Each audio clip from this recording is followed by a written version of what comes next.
Bible గ్రంథంలో Hebrew 9వ అధ్యాయం ఒక ప్రత్యేకమైనటువంటి స్థానాన్ని అది కలిగి ఉంది అని మనం తెలుసుకోవాలి. మరి దీనిని మనం ఒక 3-4 సార్లు అలాగే చదివితే మొదటిసారి కొంచెం అది మనకు వెంటనే అండర్స్టాండ్ కాకపోవచ్చు, కానీ అలాగ 3-4 సార్లు మనం అదే అధ్యాయాన్ని మనం చదివితే మనం ఖచ్చితంగా ఆకర్షించబడతాం, ఖచ్చితంగా మనం ఒప్పించబడతాం. అలాంటి గొప్ప సత్యాలు ఈ అధ్యాయంలో ఇమిడి ఉన్నాయి. గ్రంథకర్త హెబ్రీయులను అంటే నాటి యూదులను ఉద్దేశించి ఈ పత్రిక వ్రాశాడు. మరి మన గురించి మనం ఆలోచన చేసుకున్నప్పుడు యూదులకు ఉన్నటువంటి అనేకమైనటువంటి ఆ యొక్క ఆధిక్యతలు మనకు లేవు. వారికి ప్రత్యక్షపు గుడారం ఉండింది, మనకు ప్రత్యక్షపు గుడారం లేదు.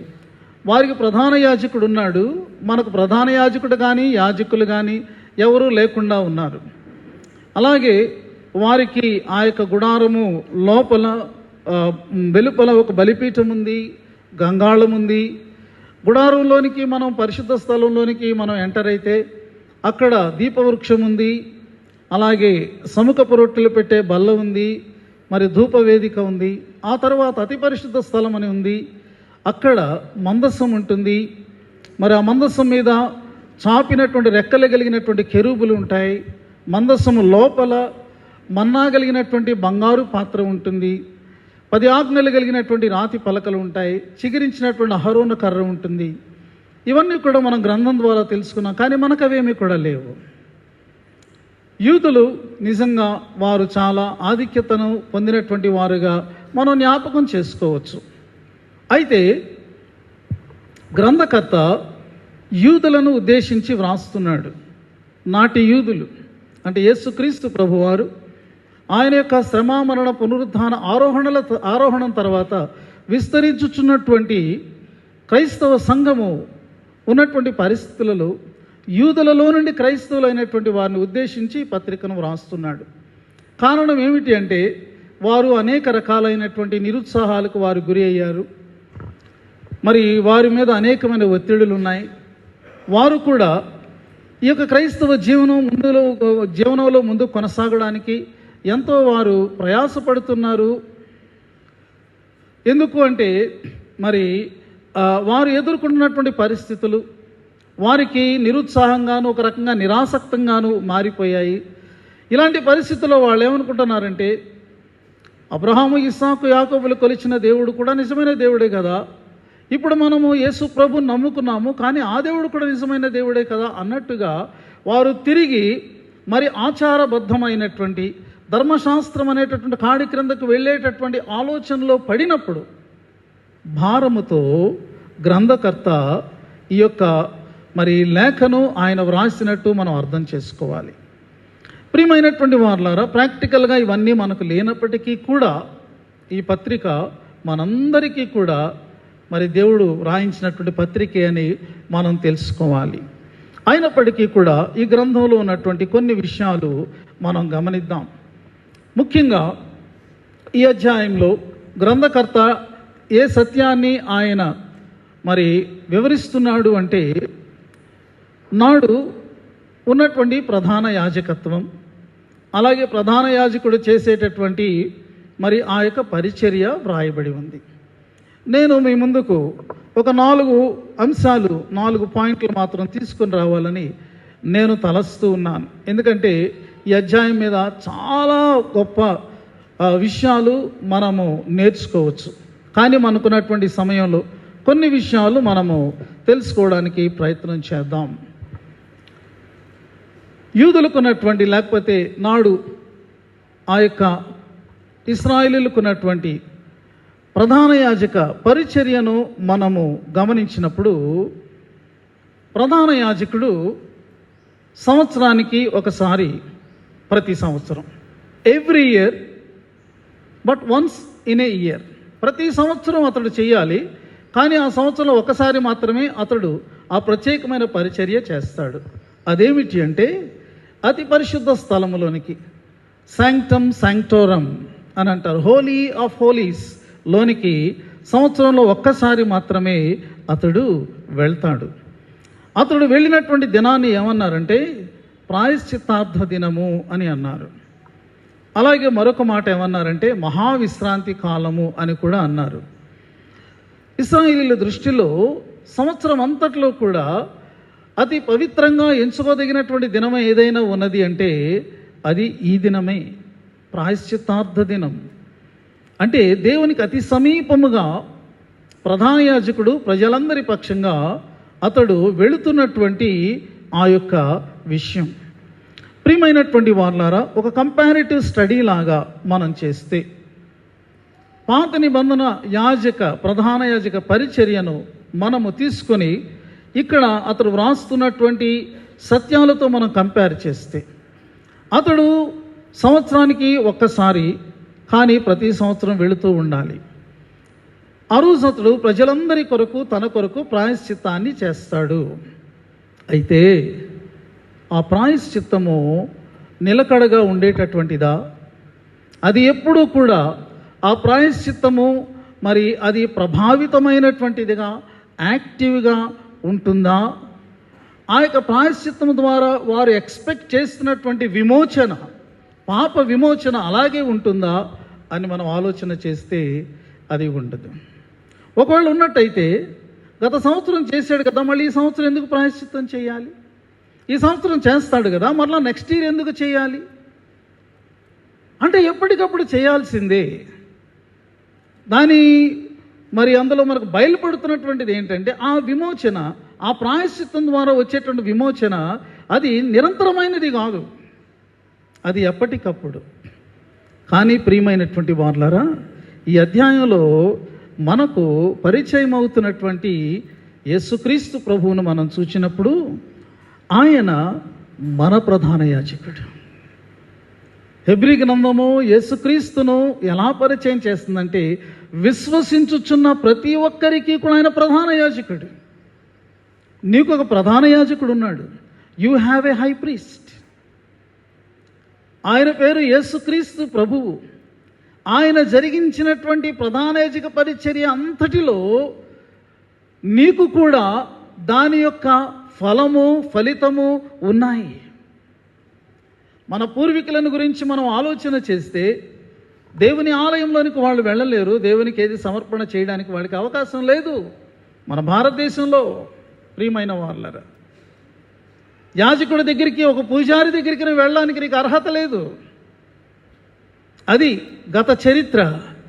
కానీ ఇప్పుడు ఈ సువార్త ద్వారా మన వద్దకు వచ్చినటువంటి యేసుక్రీస్తు ప్రభు ఉన్నారు చూసారా, he has become not just a priest, he has become your high priest.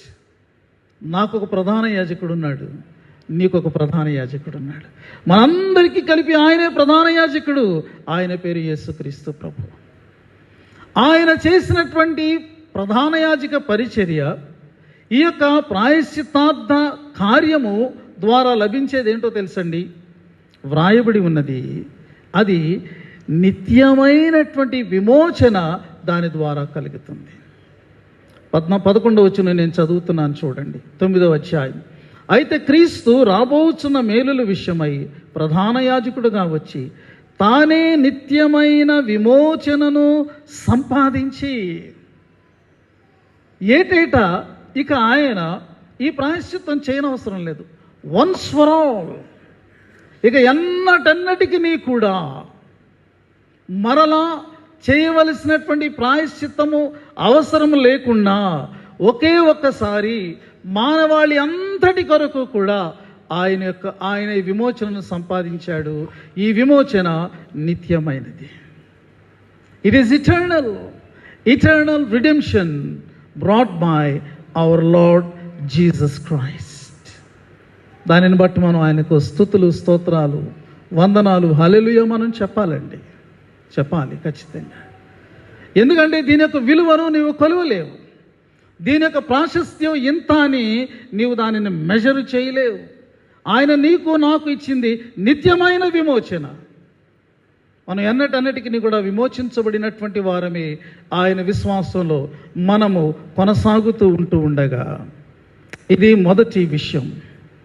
రెండవది ఏమిటి అంటే, నాడు ప్రధాన యాజకుడు, ఇశ్రాయేలుకు ప్రధాన యాజకుడు ఉన్నప్పుడు ఆయన ఈ యొక్క ప్రాయశ్చిత్తము చేసినప్పుడు ఆయన ఎవరెవరి కోసం చేస్తాడు అని వ్రాయబడి ఉన్నది అంటే, మనము 7వ వచనంలో ఒకసారి చదువుకున్నట్లయితే 7వ వచనంలో ఈ రీతిగా వ్రాయబడి ఉన్నది. సంవత్సరమునకు ఒక్కసారి మాత్రమే ప్రధాన యాజకుడు ఒక్కడే రక్తము చేత పట్టుకొని 2వ గుడారంలోనికి ప్రవేశించును. ఆ రక్తము తన కొరకును ప్రజల అజ్ఞాన కృతముల కొరకును అతడు అర్పించును. చూసారా, ఇక్కడ మీకు పాయింట్ అర్థమైందా? ఈ ప్రధాన యాజకుడు వెళ్ళినప్పుడు అతడు ఈ యొక్క అర్పణను, లేకపోతే అతడు తీసుకుని వెళ్ళినటువంటి రక్తము ఫస్ట్ తన కొరకు, ఆ తర్వాత ప్రజల కొరకు అతడు ప్రాయశ్చిత్తంగా అర్పిస్తాడు. అంటే అతనికి కూడా ప్రాయశ్చిత్తము అవసరమై ఉన్నది. ప్రియమైనటువంటి వారులారా, ఒకసారి ఆ యొక్క విషయాలను మనము జ్ఞాపకం చేసుకున్నట్లయితే, మనము తీసి చూడొద్దు కానీ మీరు నోట్ చేసుకోవచ్చు. ఈ విషయాలన్నీ కూడా అతను ఎలా అర్పిస్తాడు అనేటటువంటిది లేవియ కాండం 16వ అధ్యాయంలో ఉంటుంది. మీరు తీసి చూడకండి, నోట్ చేసుకోండి అంతే. ప్రతిసారి కూడా ప్రధాన యాజకుడు మిగిలినటువంటి పరిచర్యలు చేసినప్పుడు అతడు చాలా టీవీగా ఉంటాడండి. అతని యొక్క డ్రెస్సింగ్ చాలా గంభీరంగా ఉంటుంది. అతడు తల మీద తెల్లని పాగా పెట్టుకుంటాడు. ఇక అతను యొక్క వస్త్రధారణ ఎంత స్పెషల్గా ఉంటుంది, ఎంత అట్రాక్టివ్గా ఉంటుందో మనం చెప్పలేం. కానీ ఈ ప్రాయశ్చిత్తార్థ దినాన అతడు అలాంటి గొప్పగా కనపడేటటువంటి ఆ యొక్క ప్రధాన యాజక వస్త్రాలు వేసుకోడు. అతడు చాలా సింపుల్గా ఉంటాడు. మరి ఒక వైట్ కలర్లో ఉన్నటువంటి సన్నపు నార ఆ యొక్క షర్ట్ని, ట్రౌజర్స్ని, నడికట్టుని, తల మీద చిన్న మరి పాగాను పెట్టుకుంటాడంతే. చాలా డిఫరెంట్గా ఉంటాడు ఆ రోజు. ఎందుకో తెలుసా? అతడు కూడా తన దీనత్వాన్ని కనపరుస్తున్నాడనమాట. అతనికి కూడా ప్రాయశ్చిత్తము అవసరమై ఉన్నదన్నమాట. దానిని అతడు సూచిస్తూ ఒక గంభీరమైనటువంటి వ్యక్తిలాగా, ఒక ప్రాముఖ్యమైనటువంటి వ్యక్తిలా కాకుండా ఒక సాధారణమైనటువంటి వ్యక్తిగా, దీనుడుగా, తనకు కూడా దేవుని యొక్క మరి ఆ యొక్క క్షమాపణ అవసరమైనటువంటి వాడుగా అతడు వెళ్తాడు.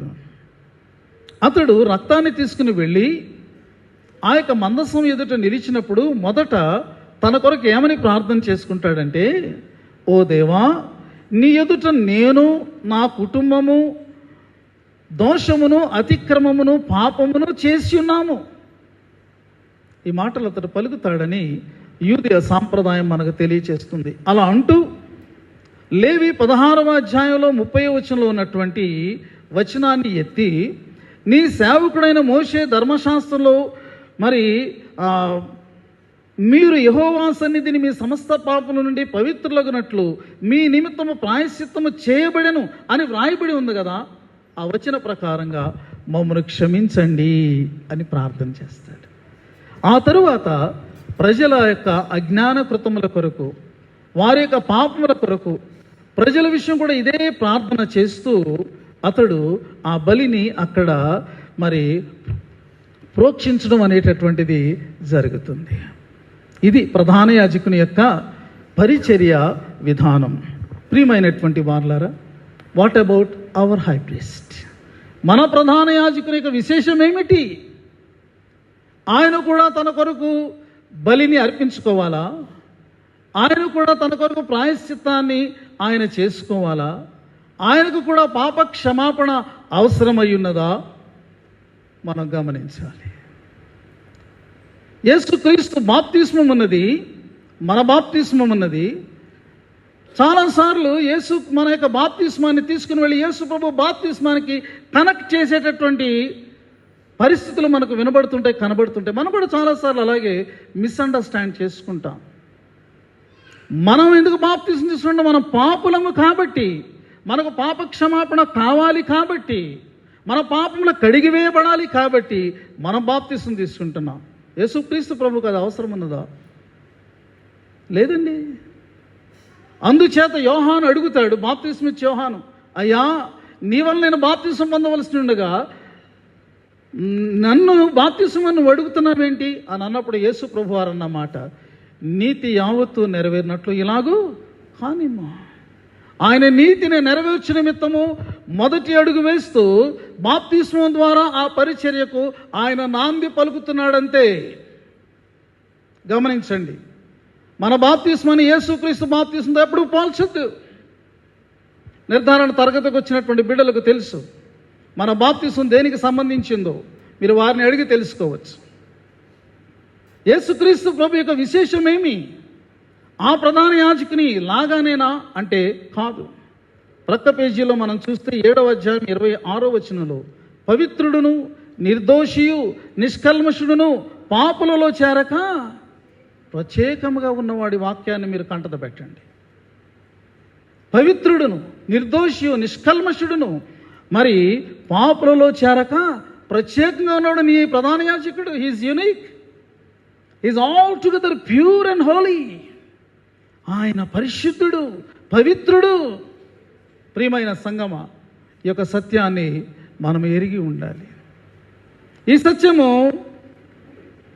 మనము అనేక మంది నోట మనం వింటాం, మనం వాటిని జ్ఞాపకం చేసుకోవచ్చు. చాలా క్రూషియల్ టైంలో యేసు ప్రభు వారు పట్టబడిన తర్వాత ఆయనకు శిక్ష విధించబడినటువంటి ప్రారంభం నుండి శిక్ష కంప్లీట్ అయ్యే వరకు కూడా మనం చూస్తే ఈ క్రూషియల్ పీరియడ్లో what was the testimony about Jesus? Yesu ప్రభు వారి గురించి చెప్పబడినటువంటి సాక్ష్యం ఏమై ఉన్నది? మనం 4 సాక్ష్యాలు మనము చూడొచ్చు.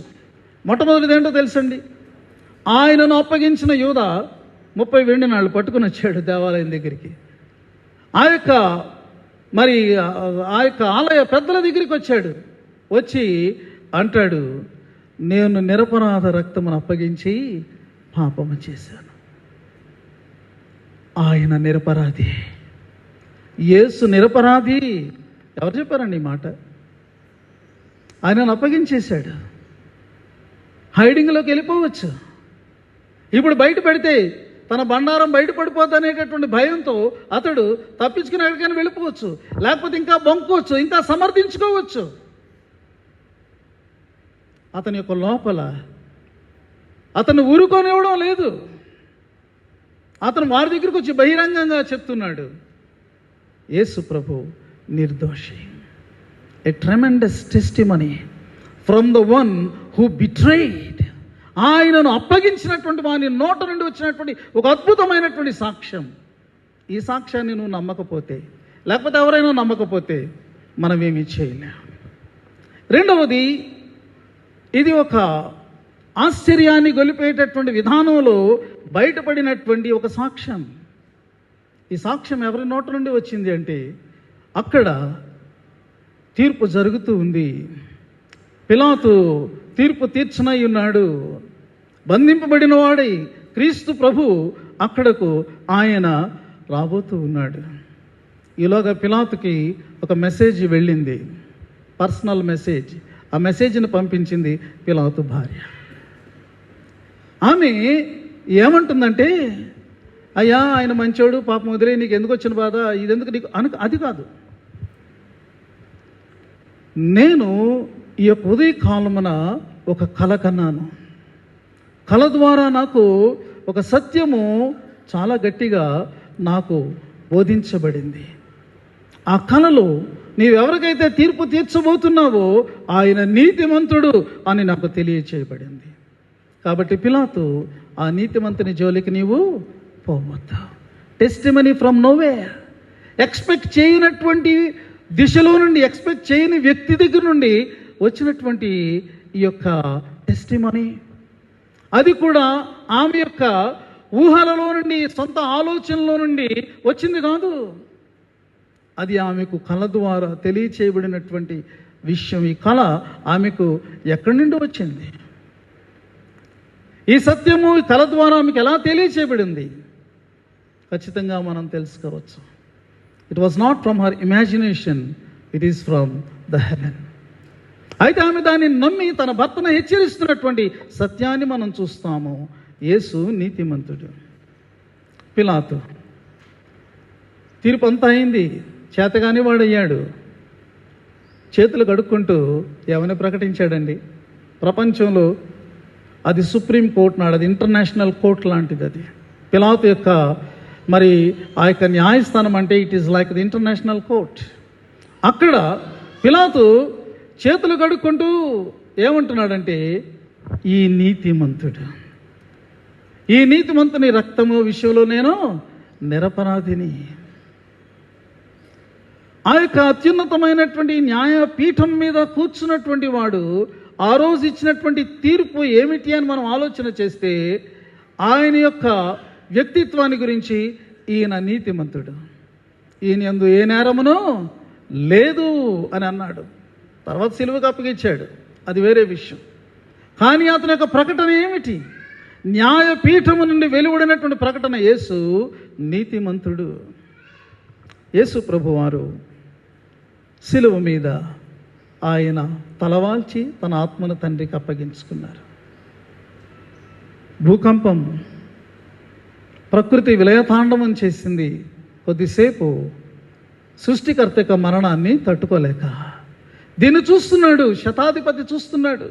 ఎవరైతే ఈ యొక్క శిలువ కార్యక్రమం అంతటినీ కూడా మరి ఇప్పటి వరకు కూడా అడ్మినిస్టర్ చేశాడో ఆ శతాధిపతి ఆయన వైపు చూస్తూ ఒక డిక్లరేషన్ ఇచ్చాడు. ఏమన్నాడంటే, ఈ మనుష్యుడు నిజముగా నీతిమంతుడై ఉన్నాడు. ఎంత అద్భుతమైనటువంటి విషయం అంటే, నీవు ఎక్కడ చూసినా ఆయనను గురించి మాట్లాడినటువంటి వారు ఎవరు కూడా ఆయనకు ఆప్తులు కాదు. అప్పగించిన వాడొకడు. పిలాతు భార్యతో ఏ విధమైనటువంటి మరి ఇంతకు మునుపు ఆమెతో పరిచయం లేదు. పిలాతు రోమన్ గవర్నర్, శతాధిపతి ఆ యొక్క రోమన్ ఆ యొక్క ఆర్మీకి సంబంధించినటువంటి ఆఫీసర్. చూశారు, ఆయన నీతిమంతుడై ఉన్నాడు కాబట్టి ఆయనలో ఏ విధమైనటువంటి పాపము కూడా లేదు. అందుచేత సువార్త వాక్య ప్రకారంగా నేడు మనం విన్నటువంటిది ఏమిటంటే, యేసయ్య ఘంటాపదంగా చెప్తున్నారు, నాలో పాపం ఉన్నదని మీలో ఎవడు స్థాపించును? Who can establish sin in me? ఇంత ధైర్యంగా, ఇంత బలంగా, ఇంత ఓపెన్గా ఛాలెంజ్ చేయగలిగినటువంటి వాడు ఈ భూప్రపంచంలో ఎవ్వరు కూడా లేరండి. ఆయన మాట్లాడుతుంది తన వారి మధ్యలో బీరాలు పలకడం కాదు, ప్రగల్భాలు పలకడం కాదు, ఆయనతో వాదిస్తున్నటువంటి యూదులతో ఆయన పబ్లిక్గా చేసినటువంటి ఛాలెంజ్. ఈరోజు వరకు కూడా ఛాలెంజ్ అలాగే నిలబడి ఉన్నది, ఎప్పటికీ నిలబడే ఉంటుంది. కారణం ఏంటంటే, ఆయన ఎప్పటికీ కూడా నీతిమంతుడే. పేతురు వ్రాస్తాడు, మొదటి పత్రిక 3వ అధ్యాయం 18వ వచనంలో, అనీతిమంతులైనటువంటి మన కొరకు నీతిమంతులైనటువంటి క్రీస్తు చనిపోయాను అని వ్రాస్తాడు. పేతురు మాత్రమే వ్రాసాడా?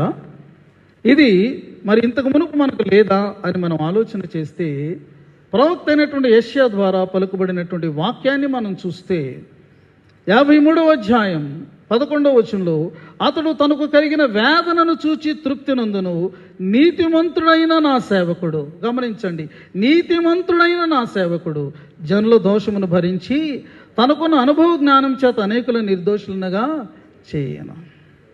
తన కొరకు ప్రాయశ్చిత్తం ఆయన చేసుకోవలసినటువంటి అవసరం ఆయనకి లేదండి.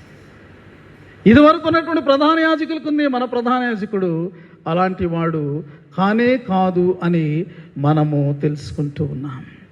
ఆయన తన కొరకు చేసుకుంటాడు. ప్రధాన యాజకుడు పాత నిబంధనలో, అలాగే ప్రజలకు అజ్ఞాన కృతముల కొరకు చేస్తాడు. మన ప్రధాన యాజకుడు తన కొరకు అవసరం లేదు, కానీ మన కొరకు చేసినప్పుడు దాని ఫలితం ఏంటంటే, నిర్జీవ క్రియలను, మృతమైనటువంటి జీవితమును విడిచి జీవము గల దేవునిని సేవించటానికి ఆయన చేసినటువంటి ఈ యొక్క ప్రాయశ్చిత్తము మరి అది ప్రయోజనకరమైనటువంటిదిగా మనము చూస్తూ ఉన్నాం. యేసు యూదులతో మాట్లాడుతూ ఆ యొక్క వాదనలో చివరికి వచ్చినప్పుడు, నీవు అబ్రహాము కంటే గొప్పవాడవా? యేసు ప్రభువారు అంటారు, అబ్రహాము పుట్టక మునుపే నేనున్నాను. Before Abraham was I am. అందరూ వాజుల్లోకి వెళ్ళిపోతారు. ఈ లోకంలో ఉన్నటువంటి వాళ్ళందరూ కూడా గతించిపోతారు.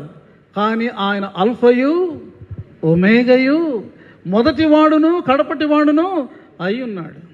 ఆయన నిరంతరము జీవించువాడై ఉన్నాడు. ఎంత అద్భుతం! యేసు ప్రభువారు దీని ద్వారా చెప్తుంది ఏంటో తెలుసండి. Before Abraham was I am. He is the great I am. ఆయనే ఉన్నవాడుగా అనువాడుగా ప్రత్యక్షపరుచుకున్నటువంటి దేవుడై ఉన్నాడు. అందుచేతే ఆయనను చంపటకు వాళ్ళు రాళ్ళు తీశారు. ఈయన దేవుడని చెప్పేసుకున్నాడని వాళ్ళకి అర్థమైంది. మన ప్రధాన యాజకుడు దిగి వచ్చిన దేవుడండి. Our God, our Lord is our high priest. మూడో విషయాన్ని మనం గమనించినట్లయితే, ప్రధాన యాజకుడు ఏం చేస్తాడంటే రక్తాన్ని చేత పట్టుకుని వెళ్తాడు. అయితే ఏ రక్తం అది అని మనం చూస్తే మనకు తెలుసు. ఇక్కడ వ్రాయబడి ఉన్నది, మేకల యొక్కయు కోడెల యొక్కయు రక్తం దాన్ని తీసుకుని వెళ్తాడు. మరి యొక్క రక్తం వల్ల కలిగేటటువంటిది ఏమిటి అని మనం చూస్తే 10వ అధ్యాయంలో వ్రాయబడి ఉంది 4వ వచనంలో, ఏలయనగా ఎడ్ల యొక్కయు మేకల యొక్కయు రక్తము పాపములను తీసివేయట సాధ్యమా అసాధ్యమా? It is impossible. No blood from any creature, even the human being, can take the human sin away. మానవ పాపాన్ని తీసివేయగలిగినటువంటి శక్తి ఏ జీవి యొక్క రక్తంలో లేదు. మనిషి యొక్క నరమేధం చేసినప్పటికీ కూడా అందులో కూడా లేదు. ఎందుకంటే మానవ రక్తం కూడా పాప సహితమైనటువంటిదిగా మారిపోయింది. అందుచేత ఇక్కడ మనం చూస్తే నాడు ప్రధాన యాజకుడు రక్తమును చేత పట్టుకుని వెళ్ళినా దానికి ప్రభావం పాపమును తీసివేయలేదు. కానీ మన ప్రధాన యాజకుడు దేన్ని తీసుకుని వెళ్ళాడు? ప్రియమైనటువంటి వార్లారా, మనము ఇక్కడ గమనించినప్పుడు 12వ వచనంలో ఏమి వ్రాయబడి ఉన్నది అంటే, మేకల యొక్కయు కోడల యొక్కయు రక్తము కాక ఏం తీసుకెళ్ళారండి ఆయన? గట్టిగా చెప్పచ్చు. యేసుక్రీస్తు తన స్వరక్తమును తీసుకుని వెళ్ళాడు. బలిని అర్పించేటటువంటి ప్రధాన యాజకుడు ఆయనే. బలిపీఠం మీద పెట్టబడినటువంటి బలి పశువు ఆయనే. బలిపీఠం మీద రక్తము మరి చిందించబడినటువంటి రక్తమును చిందించినటువంటిది ఆయనే. ఎంత అద్భుతమైనటువంటి విషయం! ఒక మాట మనం వింటూ ఉంటాం, పుణ్య దాన బలి యాగం. ఈ మాట కరెక్ట్గా ఎవరికి ఫిక్స్ అవుతుంది అని మనం చూస్తే యేసుక్రీస్తు ప్రభుకు ఫిక్స్ అవుతుంది. ఆయన చేసినటువంటిది పుణ్య దాన బలి యాగం. ఇష్టముతో, మన మీద ప్రేమతో, మనం రక్షించాలనేటటువంటి తపనతో ఆయన బలి పశువుగా మారిపోయాడు. ఏ యొక్క యాజకుడు ఎప్పుడు బలి పశువుగా మారినటువంటి దాఖలాలు మానవ చరిత్రలో లేవు. ఇక ఎన్నటికి కూడా అవి ఉండవు. పేతురు అంటాడు ఈ యొక్క విషయాన్ని వ్రాస్తూ, నిష్కళంకమునకు గొర్రె పిల్ల వంటి అమూల్యమైనటువంటి క్రీస్తు రక్తము. అమూల్యమైనటువంటి రక్తం అనగా నిర్దోషమును నిష్కళంకమునైన గొర్రె పిల్ల వంటి క్రీస్తు రక్తం. This is the precious blood. దీనిలో ఉన్నటువంటి ప్రాశస్త్యత, విలువ, పవిత్రత ప్రియమైన వార్లరా ఎంతో అమూల్యమైనటువంటివి. అందుచేతనే యోహాను ఆ శిలువ ముందు నిలబడినప్పుడు అతడు ఏదో ఒక మరణ దృశ్యాన్ని చూస్తున్నటువంటి వాడుగా లేడండి. అతను ఎలా ఉన్నాడంటే, as if he was standing before the altar. ఒక బలిపీఠం ముందు నిలబడినట్టున్నాడు. ఆ బలిపీఠం మీద దేవుని యొక్క గొర్రె పిల్ల, పాపరహితమైనటువంటి మరి ఆ యొక్క నిర్దోషమైనటువంటి ఆ గొర్రె పిల్ల యొక్క మరి ఆ యొక్క బలియాగాన్ని చూస్తున్నట్టుగా ఉన్నాడు. కాబట్టి తన పత్రికను అతడు రాస్తున్నప్పుడు ఏమన్నాడంటే, ఆయన కుమారుడైన యేసు రక్తము ప్రతి పాపము నుండి మనలను పవిత్రులనుగా చేయను. Only the blood of Jesus has the cleansing power. పాపాన్ని కడుగగలిగినటువంటి ఆ యొక్క ప్రభావము, శక్తి యేసు యొక్క రక్తంలోనే ఉన్నాయి. ఒక ఆయన అంటాడు, ఏమండి ఎప్పుడో 2000 సంవత్సరాల క్రితం చచ్చిపోయినాడు కదా, ఆ రక్తం మళ్ళీ ఇప్పుడు ఎలా కడుగుతుంది, ఎక్కడుందా రక్తం? నేను నిర్ధారణ బిడ్డలకి చెప్పాను. కొన్ని మెడిసిన్స్ ఎప్పుడో కనుక్కున్నారు. ఉదాహరణకి పెన్సిలిన్ అనేటటువంటి మెడిసిన్ ఎప్పుడో కనుక్కున్నారు. కనుక్కున్నవాడు ఉన్నాడా? ఉన్నాడండి, చనిపోయాడు కదా. మరి ఇప్పుడు ఆ యొక్క మెడిసిన్ వాడలే. ఆ మెడిసిన్ యొక్క ప్రభావం ఇప్పుడు లేదు, ఉంది. ప్రజలు అలాంటి వాటిని కనుగొన్న వారు ఉన్నా లేకపోయినా వాటిని నేడు వాడుకుంటూ వాటి వల్ల ప్రయోజనాలు పొందుతున్నారు, ఆరోగ్యాన్ని పొందుకుంటున్నారు. యేసుక్రీస్తు రక్త ప్రోక్షణ ప్రభావమునందు ఈనాడు నువ్వు విశ్వసించగలిగితే you will have the same effect of forgiveness. పాప క్షమాపణ అనుభవం నీ జీవితంలో నీవు పొందగలవు. పవిత్రీకరించబడినటువంటి అనుభవాన్ని నీవు ఖచ్చితంగా పొందగలవు. దానిని విశ్వాసంతో స్వీకరించాలి. ఆ ట్యాబ్లెట్ ముందు పెట్టుకుంటే కాదు, ఆ మెడిసిన్ ముందు పెట్టుకుంటే కాదు. You have to swallow it, you have to take it in. విశ్వాసము ద్వారా యేసు యొక్క త్యాగాన్ని నీ కొరకని నీవు విశ్వసించగలిగినప్పుడు నీవు పవిత్రుడవయ్యావు, పవిత్రురాలవయ్యావు. 4వ చివరి పాయింట్ మనం చూస్తే, ప్రధాన యాజకుడు అప్పుడు చేసినటువంటి పరిచర్య అది ఏ రీతిగా ఉన్నది, దాని యొక్క అది దేని వరకు మాత్రమే ఉన్నది అని మనం ఆలోచన చేస్తే, ఇక్కడ వ్రాయబడి ఉంది 9వ అధ్యాయం 9వ వచనంలో, ఆ గుడారము ప్రస్తుత కాలమున ఉపమానముగా ఉన్నది. ఆ ఉపమానార్థమును బట్టి మనస్సాక్షి విషయంలో ఆరాధకునికి సంపూర్ణ సిద్ధి కలుగ చేయలేని అర్పణలను, బలులను అర్పించబడి ఉన్నవి. మనస్సాక్షిని ఏమాత్రము కూడా సంపూర్ణ సిద్ధి కలుగ చేయలేనటువంటి అర్పణలుగా, బలులుగా అవి ఉన్నవి.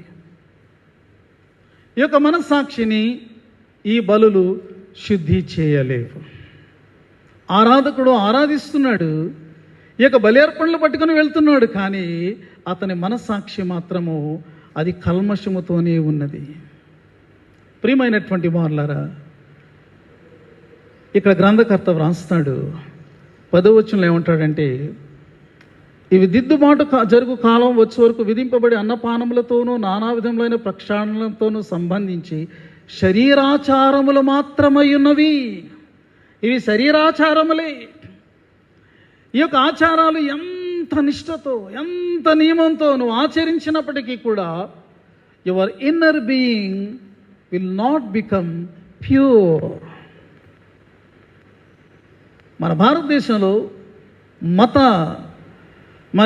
ఆ యొక్క నిష్ఠ కలిగినటువంటి వారు ఎంతోమంది ఉన్నారండి. వారిని చూస్తే మనం ఆశ్చర్యపోతాం. కఠినమైనటువంటి ఉపవాసం చేసేటటువంటి వారు ఉన్నారు. ఈ యొక్క ఆత్మ సంబంధమైనటువంటి ఈ యొక్క ముక్తి కొరకు, మోక్షము కొరకు తమను తాము గాయపరుచుకునేటటువంటి వారు ఉన్నారు. వారు నిద్రను, సుఖాన్ని అన్నిటినీ కూడా పక్కన పెట్టేటటువంటి వారుగా ఉన్నారు. ఎవరు ఏమనుకున్నప్పటికీ కూడా, ప్రజలు వారిని చూసి ఏమనుకుంటున్నప్పటికీ కూడా వారి యొక్క వస్త్రాల యొక్క రంగును వాళ్ళు మార్చుకుంటారు. ఏమైనా చేయడానికి మనుషులు సిద్ధపడుతున్నారు. వాక్యం ఏం చెప్తుందంటే, ఈ యొక్క ఆచారములన్నీ కూడా కేవలము శరీరాచారములై ఆంతర్యమును ఏమాత్రము కూడా అవి పవిత్రపరచలేనివిగా ఉన్నాయి. చూసారా, ఏటేటా చేస్తున్నారు, ఎంతో నిష్ఠతో చేస్తున్నారు. వ్రతాలు, నోములు నోస్తూ ఉన్నారు, వెదుగుతూ ఉన్నారు, ఇక్కడికి అక్కడికి పరుగులు పెడుతూ ఉన్నారు, కొండలెక్కుతూ ఉన్నారు, నదుల్లోనికి వెళుతూ ఉన్నారు. ప్రియమైనటువంటి వాళ్ళ అవన్నీ కూడా అప్రయోజనంగా ఉంటే మన ప్రధాన యాజకుడు చేసింది దానికి ఎఫెక్ట్ ఏంటో తెలుసా? 14వ వచనంలోకి మనం వచ్చినప్పుడు, నిత్యుడగు ఆత్మ ద్వారా తను తాను దేవునికి నిర్దోషినిగా అర్పించుకున్న క్రీస్తు యొక్క రక్తము నిర్జీవ క్రియలను విడిచి జీవము గల దేవుని సేవించుటకు మీ మనస్సాక్షిని ఎంతో ఎక్కువగా, your conscience will be cleansed. నీలో అత్యంత ఆంతర్యమైనటువంటిది నీ మనస్సాక్షి. అది పాప పంకిలమైపోయింది, అది కల్మషంతో నిండిపోయింది. ఇప్పుడు అది ఎంతగా బలహీనమైపోయింది అంటే పాపాన్ని చేయలేకుండా ఉండలేనటువంటి వ్యక్తిగా నీవు మారిపోయావు. కాబట్టి ఆ యొక్క మనస్సాక్షి బలహీనమైపోయింది. ఎక్కడ మనిషికి శుద్ధి కావాలి? శరీరానికా? కాదండి. ఇదిగో యొక్క మనస్సాక్షికి శుద్ధి అవసరమైనది. యేసుక్రీస్తు చేసినటువంటి ప్రాయశ్చిత్తం యొక్క ప్రభావం ఏమిటంటే ఒక మనిషి యొక్క మనస్సాక్షిని అది శుద్ధి చేస్తుంది. ఈనాడు క్రైస్తవ మతం ఎలాగా చెప్పబడుతుందంటే ఆ మతంలో అస్పృశ్యత ఉంది, ఈ మతంలో అస్పృశ్యత లేదు కాబట్టి ఇక్కడికి వచ్చారట. ఆ మతంలో వివక్ష ఉంది, ఈ మతంలో వివక్ష లేదు కాబట్టి ఇక్కడికి వచ్చారట. అవి చాలా సింపుల్ పాయింట్స్, చాలా సింపుల్ పాయింట్స్. ఒక వ్యక్తి యేసుక్రీస్తు వైపు ఎందుకు ఆకర్షించబడ్డాడు? అతను ఆయన నమ్మినప్పుడు అతని యొక్క మనస్సాక్షి శుద్ధై ఆ యొక్క అపరాధ భావం అంతా తొలగిపోయింది, గిల్టీ కాన్షియస్నెస్ అంతా తొలగిపోయింది. ఆ లోపల అతనికి సమాధానం కలిగింది, ఆ లోపల అతనికి బరువుపోయి అతని జీవితం తేలికయ్యింది. అమ్మో, ఇంత మార్పు నాలో అనుగ్రహించేవాడా ఈ ప్రభు నేను వదులుకోకూడదని ఆయనను పట్టుకుని వెంబడిస్తున్నారు. తమ మతంలో ఏదో లేదు, ఇక్కడ ఏదో ఉందని వచ్చినటువంటి వాడు నిజ క్రైస్తవుడు కాదు. క్రీస్తును అనుభవించిన వాడే, క్రీస్తు యొక్క రక్త ప్రభావాన్ని బట్టి మనస్సాక్షిలో ఎవరికైతే శుద్ధి కలిగిందో వాడు మాత్రమే సంఘమా నిజమైనటువంటి క్రైస్తవుడు. ఇలాగ మనస్సాక్షి ఎవరికైతే శుద్ధి అవుతుందో వాడు మాత్రమే జీవమగల దేవునిని సేవించగలడు. దేవునిని సేవిస్తున్నాను అనుకున్న ప్రతి ఒక్కడు దేవుని సేవించటలా. ఆ యొక్క సేవ దేవునికి అంగీకారంగా లేదు. దేవుని సేవకునిగా నేను చెప్తున్నా, until unless your conscience is cleansed, your service is of no use. దేవుడు దాన్ని అంగీకరించాడు. కాబట్టి యేసుక్రీస్తు యొక్క రక్త ప్రభావాన్ని మనం ఇక్కడ చూస్తూ ఉన్నాము. అది మనం అనుభవిస్తే ఎంత ధన్యులం. ఒక వ్యక్తి ఒక దేవుని సేవకుడి దగ్గరికి వచ్చాడు. అయ్యగారు, నేను పరలోకం వెళ్తానంటారా అని అడిగాడు. ఏమన్నా అలా అడిగితే ఏం జవాబు చెప్పగలం మనం? మొహమాటానికి బాబులే వెళ్తావులే, మొహమాటానికి చాలాసార్లు మనం మాట్లాడుతూ ఉంటాం. కానీ సేవకుడు అన్నాడు, నువ్వు పరలోకం వెళ్దాం అనుకుంటున్నావా అంటే నువ్వు ఏం చేసావు పరలోకం వెళ్దాం అనుకుంటున్నావు అని అడిగాడు. ఆయన అన్నాడు, నేను చాలా యూనిట్స్ ఆఫ్ బ్లడ్, చాలా పిన్స్ ఆఫ్ బ్లడ్ నేను డొనేట్ చేశాను. ఎవరికి ఎక్కడైనా అవసరమైందంటే నా బ్లడ్ని నేను డొనేట్ చేశానండి, చాలా నేను ఇచ్చాను. కాబట్టి నేను చేసిన ఈ కార్యం వల్ల నేను పరలోకం వెళ్తానని నేను అనుకుంటున్నాను అన్నాడు. రక్తదానం ప్రాణదానం అనేటటువంటి మాట మనం విన్నాం. మీలో కూడా చాలామంది రక్తదానం చేసి ఉంటారు. ఇవ్వగలిగితే, అవకాశం వస్తే తప్పకుండా ఇవ్వండి. అది చాలా గొప్ప పని, చాలా మంచిది. ఒకరి ప్రాణాన్ని నిలబెడుతుంది. దాన్ని మనం తీసివేయలేం, కొట్టివేయలేం, దట్ ఈస్ దేర్. కానీ ఆ సేవకుడు ఏమన్నాడో తెలుసా? బాబు, నువ్వు చేసిన పని చాలా మంచిది, కానీ పరలోకం వెళ్ళడానికి you are trusting the wrong blood అని చెప్పాడు. నీవు నమ్ముతున్నటువంటి రక్తం నిన్ను పరలోకం చేర్చలేదు. నీవు నీ రక్తాన్ని నమ్ముకున్నావు. నీ రక్తం ఇంకోళ్ళు ప్రాణం పోకుండా నిలబెట్టవచ్చేమో, కానీ నీ రక్తము నిన్ను పరలోకం తీసుకుని వెళ్ళలేదు. Only the blood of Christ, క్రీస్తు రక్తం మాత్రమే, ఆ రక్తమే నిన్ను పరలోకం తీసుకుని వెళ్ళగలుగుతుందని ఆయన చెప్పాడు. ఈరోజు మనం ఎన్ని పుణ్య కార్యాలైనా చేయొచ్చు, అన్నదానాలు చేయొచ్చు, వస్త్రదానాలు చేయొచ్చు, బంగారాన్ని కూడా దానం చేయొచ్చు. ఆ దానాలు పరలోకం తీసుకువెళ్ళాం. ఈరోజు మనం తెలుసుకుందాం, ఇది వాస్తవం, ఇది వాస్తవం. ఎందుకంటే మనం వింటున్నటువంటి మాటలు, ఆయన పెట్టినటువంటి కంపెనీ వల్ల ఏమండి కొన్ని వేల మంది పోషించబడ్డారండి, ఆయన పరలోకం ఉండదా అని వాళ్ళు ప్రశ్నించేవాళ్ళు ఉన్నారు. చాలా మంచిది, we appreciate and we admire, but that doesn't help. మన లోకానికి మనం తీసుకుని వెళ్ళలేము. ప్రియమైనటువంటి వారులారా, నాడు ప్రధాన యాజకుడు చేసినటువంటి దాన్ని ఏమన్నారంటే మొదటి నిబంధన అని వారు చెప్పారు. ఇది దేవునికి ఇశ్రాయేలీయులకి మధ్య జరిగింది. మొదటి నిబంధన, ఫస్ట్ కవెనెంట్ అని అన్నారు. కానీ ఇప్పుడు దేవుడు మరొక నిబంధన చేశాడు. దాని పేరేంటంటే క్రొత్త నిబంధన, న్యూ కవెనెంట్. ఈ అధ్యాయంలో ఈ మాటలు మీకు కనబడతాయి. ఈ క్రొత్త నిబంధన ఎవరికి మధ్యలో జరిగింది? దేవునికి ఇశ్రాయేలీయులకు మధ్యలో కాదు, దేవునికి నీకు మధ్యలో జరిగింది. ఈ యొక్క నూతన నిబంధనలో నీవు నేను పాలిభాగస్థులమై ఉన్నాం, పాత్రులమై ఉన్నాం. కాబట్టి ఇది దేవుడు యేసుక్రీస్తు ప్రభు ద్వారా నీతో నాతో చేసినటువంటి నిత్యమైనటువంటి నిబంధనగా ఉన్నట్లు మనము చూస్తూ ఉన్నాం. యేసు ప్రభువారు ఆయన రాత్రి గిన్నెను ఆయన పట్టుకొని అంటున్నారు, ఇదిగో ఈ గిన్నెలోనిది అనేకుల కొరకు చిందించబడుతున్నటువంటి నిబంధన రక్తం. This is the blood of covenant. Yesu సిలువలో కార్చింది నిబంధన రక్తం. దానిని విశ్వసించినప్పుడు దేవునితో ఒక అనూహ్యమైనటువంటి, ఒక అద్భుతమైనటువంటి, ఒక అనిర్వచనమైనటువంటి ఆ యొక్క సంబంధ బాంధవ్యంలోనికి మనము ప్రవేశించి ఉన్నాము. ప్రియమైన సంఘమా, ఈ ఉదయకాలము దాన్ని జ్ఞాపకం చేసుకునేటటువంటి బల్ల మన ముందు ఉంది. దాని దగ్గరకు మనము చేరనై ఉంటూ ఉన్నాం. కాబట్టి ఉదయకాలమందు ఆయన రక్తములో మనము పవిత్రీకరించబడ్డామనేటటువంటి ఒక నిశ్చయతతో ఆ బల్లను చేరి ఆయన మనతో చేసినటువంటి నిబంధనను బట్టి ఆయనను స్తుతిస్తూ శుద్ధి చేయబడినటువంటి మనస్సాక్షితో ఆ జీవమగల దేవుణ్ణి మనం సేవించుకుందాం. ఆత్మదేవుడు అటువంటి కృపను మనకు అనుగ్రహించునుగాక.